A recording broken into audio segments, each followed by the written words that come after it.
Hello everyone and welcome back to my channel. I hope that you're doing well today. Today we're going to be jumping back into the world of historical conspiracy theories with the Tartarian Empire theory.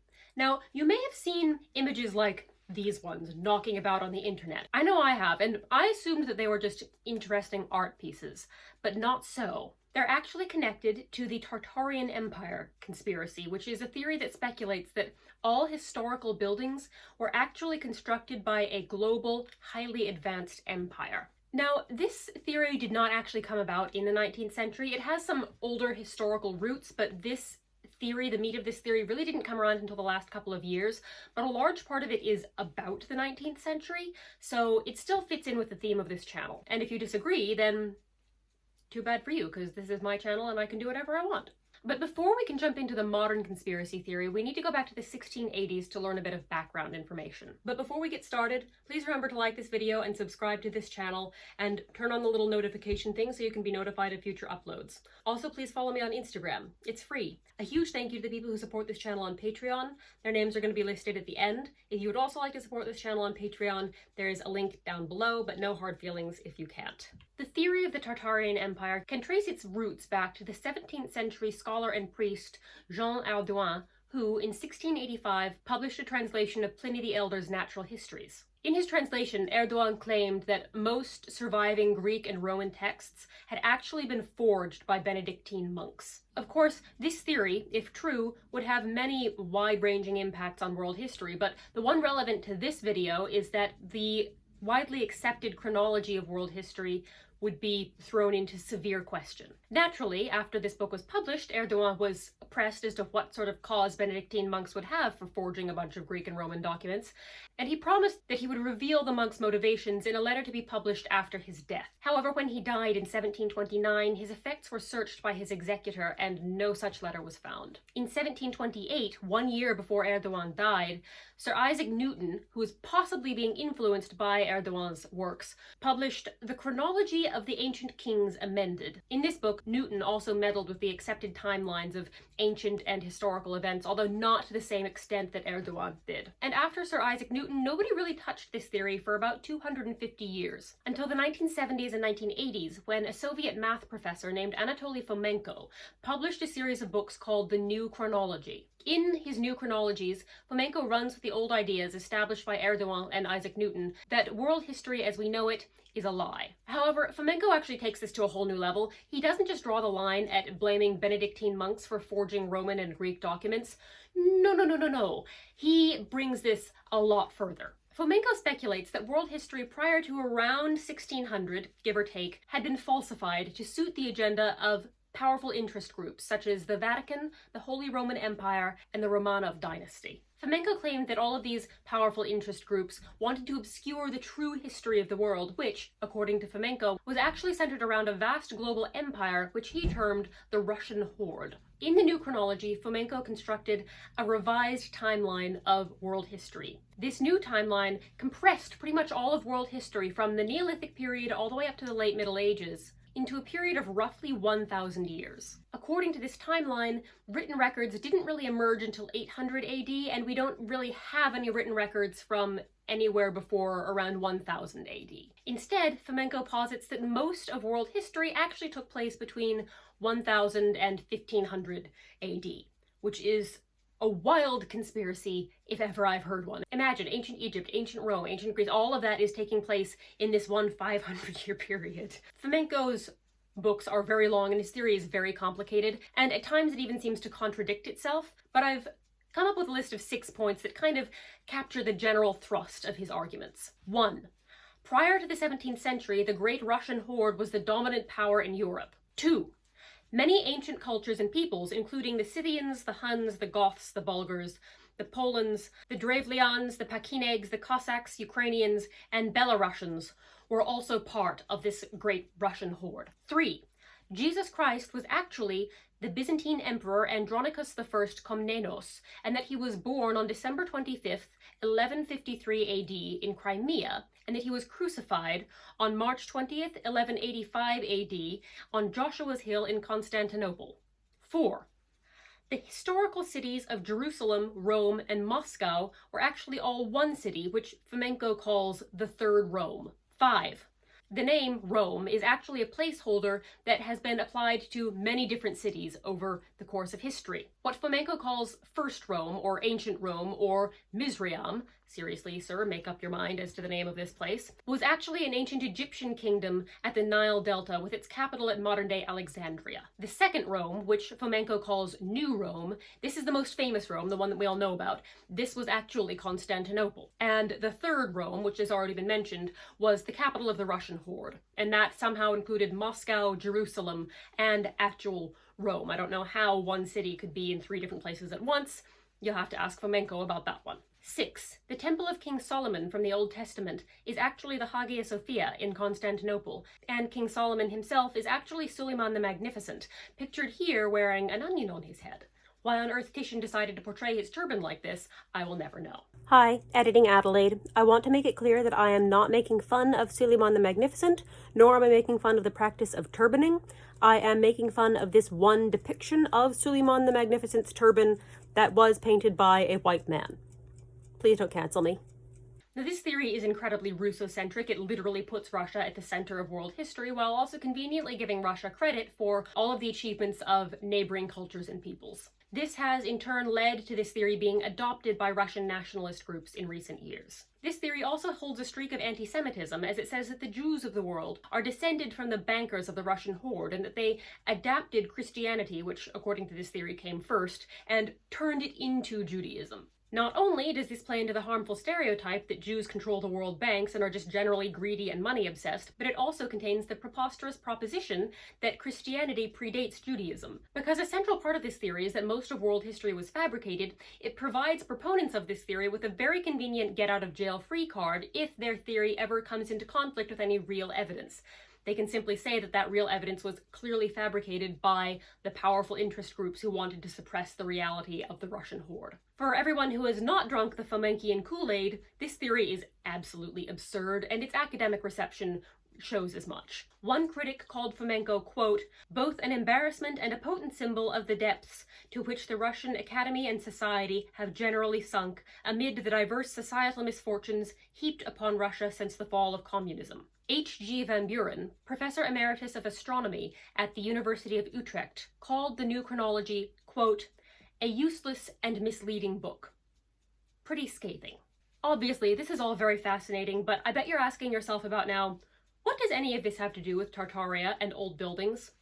Well, to answer that question, we must discuss a Russian occultist and psychic healer called Nikolai Viktorovich Levashov. In 2007, Levashov founded the catchily titled Russian Public Movement of Renaissance Golden Age, oftentimes just shortened to Levashovism. Levashovism is itself an offshoot of the even more catchily titled Ancient Russian Church of the Orthodox Old Believers Inglings, which Wikipedia describes as a white nationalist branch of Slavic paganism.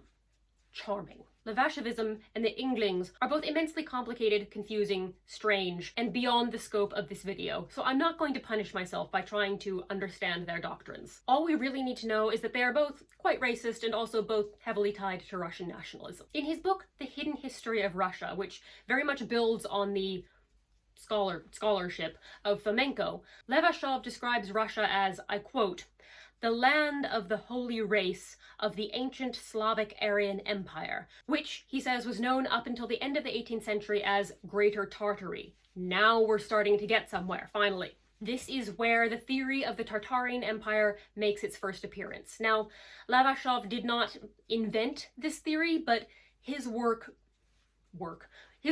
provided the groundwork or the foundation on which the theory of the Tartarian Empire built. So now that we know its background, let's get into the brass tacks of the Tartarian Empire theory. What does it contend, and could it possibly be real? The theory of the Tartarian Empire contends that all buildings, particularly large and monumental ones, built before the year 1920 were actually built by a global, highly advanced empire that was based in Tartary. This is an area that roughly corresponds to present-day Kazakhstan and Afghanistan, but also includes pieces of Mongolia, Russia, and China. The theory goes that all monumental buildings of the past, but especially the ones of the Golden Age, were actually built by the highly advanced Tartarian Empire. The power of the Tartarian Empire is supposed to come from the fact that they had discovered the secret to limitless free energy. This discovery enabled them to become incredibly advanced, to the extent that they were able to conquer the world and achieve world peace, two things which seem rather at odds with each other in my humble opinion. Unfortunately, at some point in the 1920s, a global catastrophe took place that resulted in a massive mudslide that engulfed the entire world and brought about an end to the Tartarian Empire. In the power vacuum left behind, the modern-day governments of the world sprung up,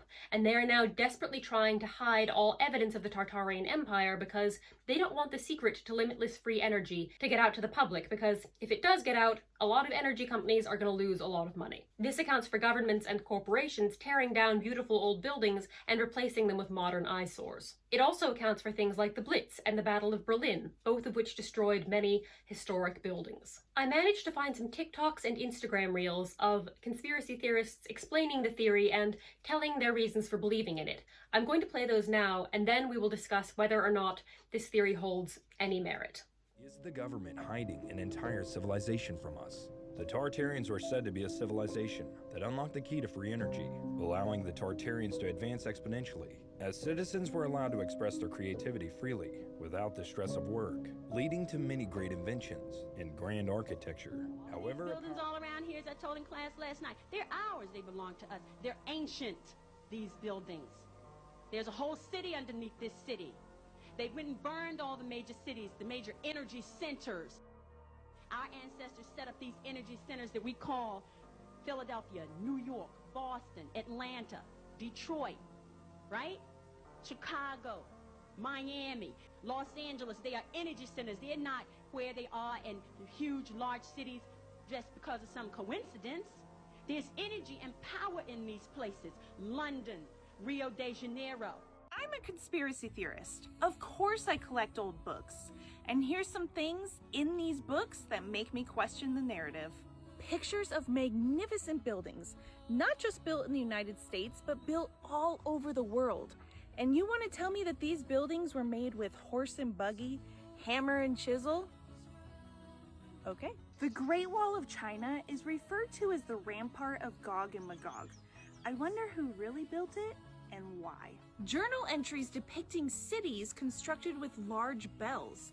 Now, in the early 1900s, when they got rid of all the bells, was it really because they needed metal for the wars, or was it because of something else entirely?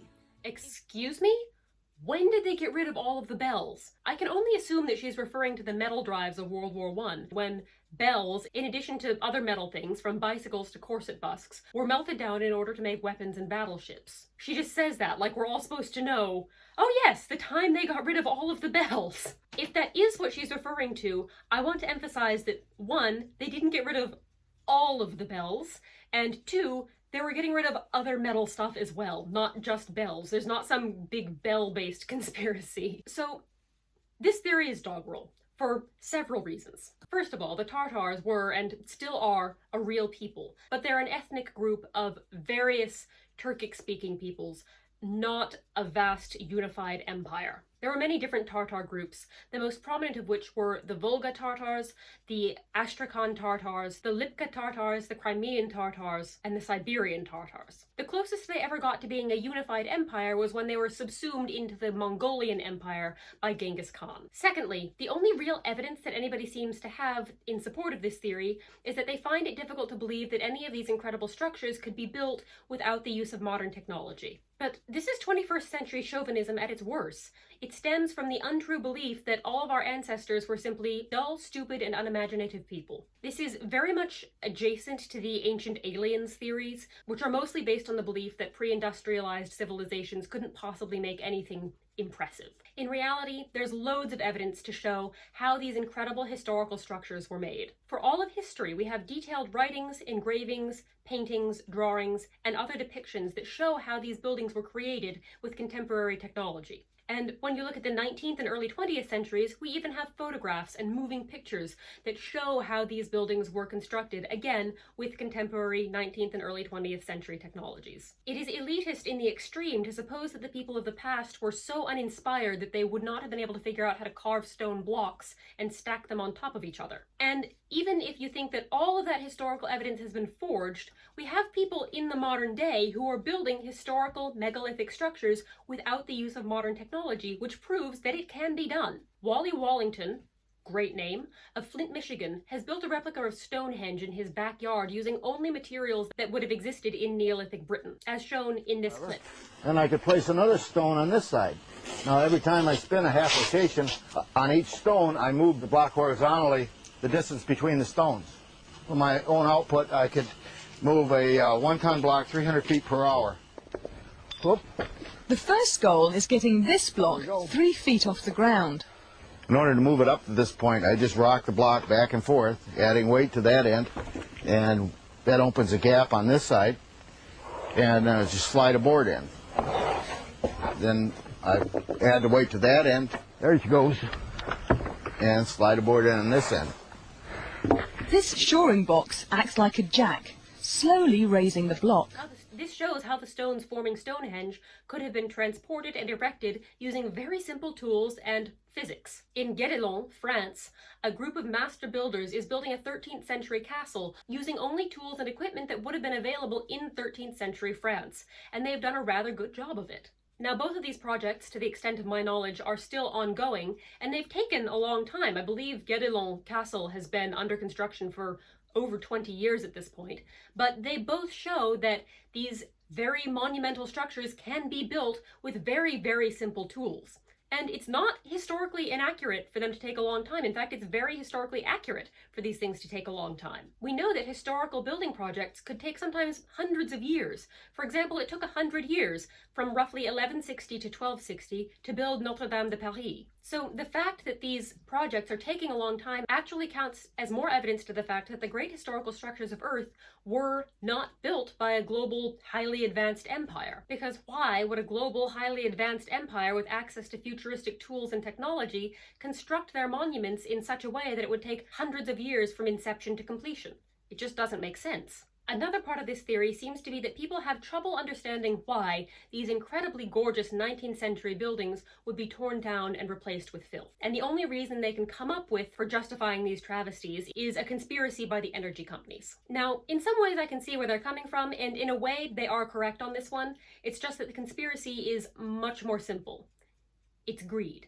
We live in a world where things are designed to be as cheap as they possibly can be in order to maximize profits. So building things beautifully is seen as a waste of money. As old buildings are destroyed by time, or as they age out of being able to serve their required functions, they're torn down and replaced by modern eyesores that contain no real architecture, because renovating, restoring, or building new but beautiful buildings costs too much money. In the 19th century, capitalism was not as far along as it is now. A wealthy man building a library or theater or office building, what have you, knew that that building would reflect upon him, so it was a point of pride to make it as beautiful as it could be.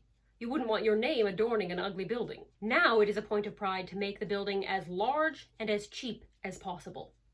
Now, I could rant about this all day, but I think you get the gist, so we're going to move on. Proponents of this theory also point to things like the tearing down of the Palace of Horticulture from the 1915 World's Exhibition, while completely failing to mention that that building was always designed to be temporary, as were a great many of the buildings from the World's Expositions. Even the Eiffel Tower, which was built for the 1889 World's Exposition, was intended to be temporary. But the biggest reason for which the Tartarian Empire theory cannot be true is that the empire supposedly only came to an end 100 years ago. If a global mudslide had happened 100 years ago, we would know about it. We would know about it if it happened a couple thousand years ago, let alone 100 years ago. After all, we know about Pompeii and Herculaneum, and they were buried in excess of 2,000 years ago. If a massive mudslide had happened that recently, all we would need to do is dig down a couple of inches, and we would find evidence of it. Additionally, there are people alive today who were born before this mudslide supposedly took place. Millions of people who were born in the 19th century lived through the time when this mudslide was supposed to have happened, and none of them ever thought to mention the global empire into which they were born, or the worldwide cataclysm that destroyed it. It simply beggars belief. There is nothing to this theory. Mum, what year was your grandfather born? 1898. Did he ever mention being born into a vast global empire or a giant mudslide wiping out the world when he was in his 20s? No. Thank you. This is the flimsiest conspiracy theory I have ever heard, and it does not stand up to even an ounce of scrutiny or even the most basic of critical thinking. Of all of the conspiracy theories I've covered on this channel, this is the first one that has actually made me angry. Other ones have made me sad or dejected or depressed, but the intense stupidity and flimsiness and lack of any real evidence for this one is simply maddening to me, as is the implication that our ancestors were so unimaginative that they could not have done anything without the use of some energy source that is so poorly thought out that it might as well just be called magic. And even though white supremacy, anti-Semitism, and Russian nationalism are not strictly part of the Tartarian Empire theory, it is worth remembering that they are very strong elements of the theories out of which the Tartarian Empire theory itself grew. Thank you so much for watching. I hope you've enjoyed this video. Please let me know what you think of the Tartarian Empire theory. Let me know what other theories you would like me to cover. Please don't forget to like and subscribe and follow me on Instagram. Thank you so much to the people who support this channel on Patreon. Bye-bye.